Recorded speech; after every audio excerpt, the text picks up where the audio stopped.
That time I got reincarnated as a demon lord, English, by LordedoMal44. 53 attempted murder. The sleep I've been feeling has numbed my senses like I'm asleep, only at the same time I'm wide awake. Was this what everyone called sleep paralysis? To be awake but unable to move, as if I were asleep. What a truly terrifying thing. Well, of course it wasn't that simple. In fact, all of this was because I had become too strong. Simply put, my new skill, spirit processing, allows me to think using only my soul as a vessel instead of using my body. Because of this, I can no longer remain unconscious, even when I'm in a state of hibernation. Of course, my body is disabled, and normally I wouldn't be able to use my skills in this condition, but because I can only use my skills with my soul, my spell perception is still working. That is, although I have been in hibernation for 2 days, without being able to speak or interact with my surroundings, I am 100% conscious, seeing and hearing everything that happens around me normally. After all, my soul is incapable of rest.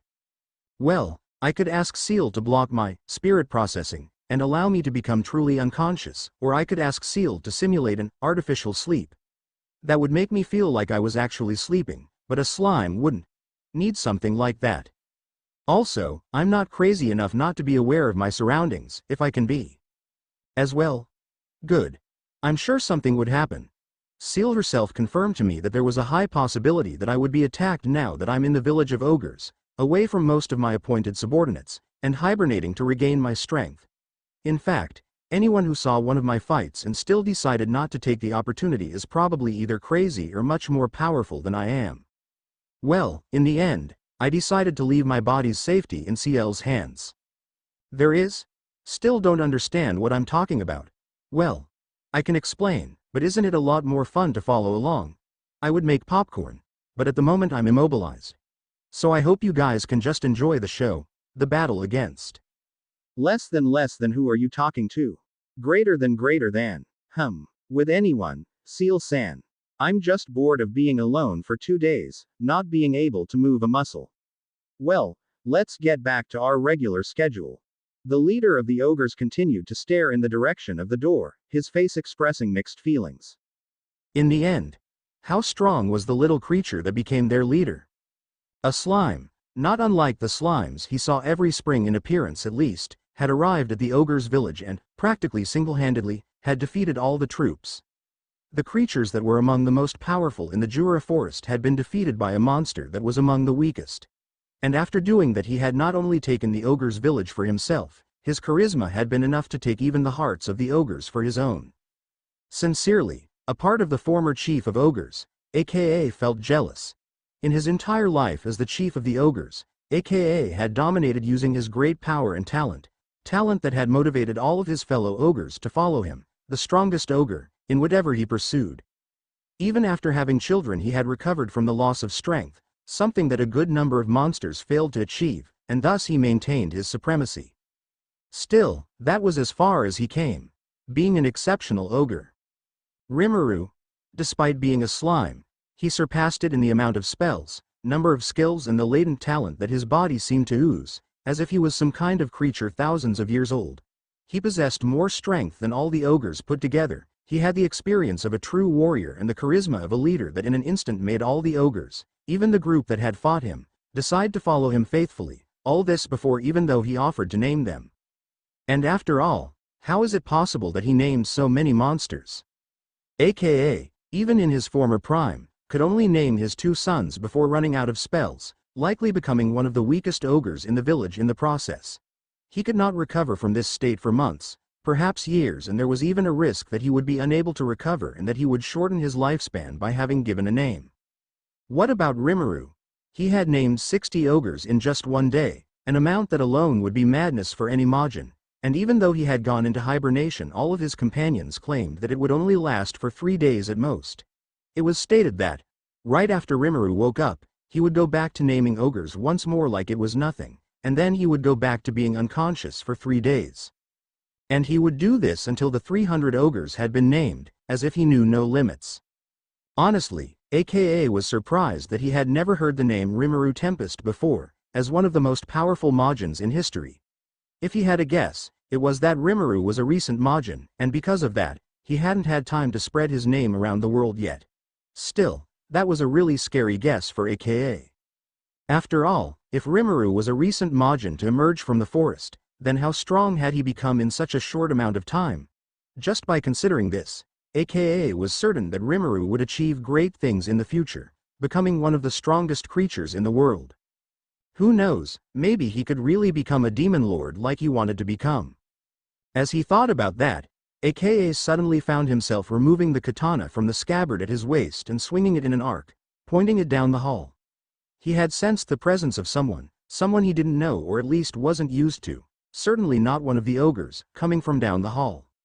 There was a possibility that this was one of Rimuru's subordinates, but AKA highly doubted that one of Rimuru's subordinates would need to go around hiding their own presence and aura like that. And then, as expected of the chief. As expected of the former chief of the ogres. A woman's voice sounded from down the hall.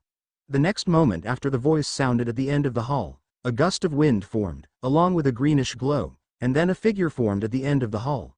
She was a distinctly feminine figure, her beauty tremendous despite her pale skin and semi-transparent appearance, indicating that she was not present here in her physical body. Yes, indeed, her physical body was not at that location.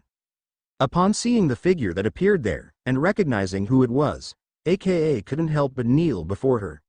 The caretaker of the great forest of Jura. I am Trainee, the Dryad. The Dryad, one of the most powerful and authoritative creatures within the forest. Even AKA has only seen one of the 3 Dryads twice in his life. Once when he was a child and his father received a request from the Dryad to deal with a runaway dragon, and another shortly after he took over the leadership of the ogres and the ogres banded together against a unique basilisk that was expanding its territory wildly. In short, every time Trainee or one of the other Dryads appeared it was to request something from them, the strongest creatures in the forest. That's why the forest needed help. And he couldn't be more nervous, feeling the presence the Dryad let out just enough for him to feel her. It was almost as if Trainee was trying to hide from everyone. I came to give thanks to the new ruler of the ogres. He looks quite powerful, doesn't he? Trainee spoke those words and started to approach AKA, who was still kneeling on the ground. The person AKA admired the most, after Rimuru, were probably Trainee, the Dryad guardian of the forest, and Veldora, the god of the forest. They were the only ones he would undoubtedly kneel down to without a second thought, with the exception of Rimuru. Would you mind letting me through? I'd like to speak with Rimuru.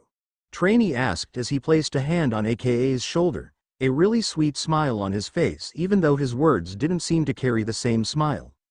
AKA couldn't help but feel nervous in this situation, sensing that there was more to Trainee's words than what she actually said. But Rimuru-sama is unconscious due to having expended many of his spells, and he told me that I shouldn't let anyone into this room while he was in that state. He said that he would be vulnerable in that state. AKA was really unsure of letting Trainee pass even though he knew she was the Dryad. Of course he didn't believe that she, Trainee, would do something against Rimuru. Trainee would never do anything against one of the good inhabitants of the great forest of Jura. Still, disobeying the orders Rimuru had given him and letting her pass. Plus, there was something about Trainee's smile after AKA was done talking that told him that, for some reason, she was really happy with what he said. Come on, let's go. What harm would I do to Rimuru, such a powerful Majin who can be so useful in protecting the forest? Besides, are you saying that I am anyone? Could it be that I, the Dryad, don't I have any special privileges here? Trainee's voice was melodious and sweet, like the sweetest honey, but AKA felt that somehow her words were sweet poison. It was as if AKA's instincts were sensing that an enemy was before him, but for some reason his mind was telling him this was not the case. But then, seeing that he wasn't convinced, Trainee sighed before starting to speak again, a more amused smile on her face. I just want to give him a surprise. I heard from Tasuki-chan that he would like that, you know? After hearing that, AKA had to admit that it made sense.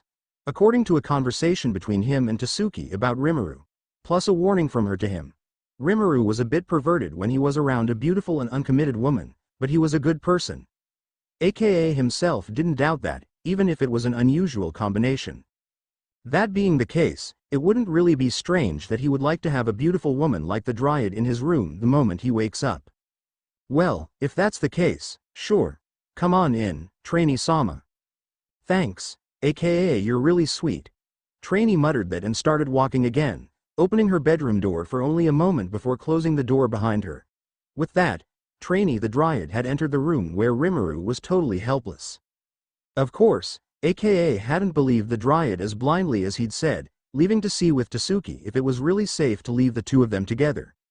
At the very least, he was certain that not even the Dryad would do something like attack the new ruler of the ogres within the ogre village. Not without expecting reprisals from the ogres. Seal-san, was this really supposed to happen? Less than negative. First, second and third line of defense fell. Enemy is in lethal range at the moment. Confirmed imminent danger of death for individual Rimuru Tempest. Initiating countermeasures. Greater than. I see. So his plans went awry and now I'm about to die? Less than. Greater than. I figured that was a no, and then? What else do you have planned? Less than. Greater than. Okay. I'll keep watching the show. Trainee closed the bedroom door behind her and a smile spread across her face. The sweet smile she had made before had completely disappeared. Now anyone who saw her would not feel the slightest doubt that her intentions were evil. After all, from the beginning, what she wanted was to kill Rimuru. I didn't think it would get so strong while I slept. Truly frightening creature, Rimuru Tempest. Now I understand my master's words. In fact, Trainee was startled when she woke up and found, not that her sisters hadn't even tried to kill Rimuru, but that Rimuru had grown much more powerful than he was before when they faced each other. She herself wasn't sure what chances of victory she had against Rimuru now, even though only 3 weeks had passed. All due to the human heroine who visited Rimuru's village. Trainee wasn't sure about everything that had happened, but since that time the skills Rimuru possessed had undergone a huge change. His strength had changed to a different alloy, and even the aura he emitted from his body had changed to something different. Before, when he felt Rimuru's aura, Trainee felt the natural instinct to want to rush at him and kill him immediately. Now, though, Trainee felt afraid. Not just as if she was facing a threat, but as if she was facing royalty. It's as if the slime before her is some kind of important spirit, emanating power from her. Honestly, if this wasn't the same evil slime she had seen before, whom she had fought and lost by being attacked by a skill she was unaware of, then it might be that Trainee would accept this slime as much as she accepted Veldora or her master. Still, his instincts still told him that this slime must be stopped here and now, before it was too late. I'm really sorry about that.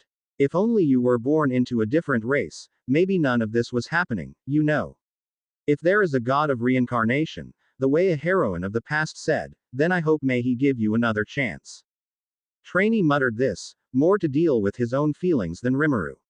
She really didn't want to kill him. Her instincts really told her he was important among the spirits, but she had to. It was what her master ordered her to do, and Trainee would never hesitate to carry out Ramirez's orders. Ramirez was everything to her, ever since she saved her in the past war. Goodbye. Rimuru Tempest. With that cry, Trainee prepared great magic in his hand. She might be weaker now that she'd lost Sylphid, but she was still powerful enough to kill Rimuru, even more so now that his resistances had been turned off due to hibernation. Therefore, all Trainee needed to do was cast her spell and watch as Rimuru's body was destroyed in the explosion. Of course, she would have trouble with Tasuki and aka later, both of them, along with Ranga, being most likely the most powerful things in the forest after Rimuru. Of course, there was also an abnormal orc, but luckily this one didn't have any connection with Rimuru and she wouldn't need to discard it.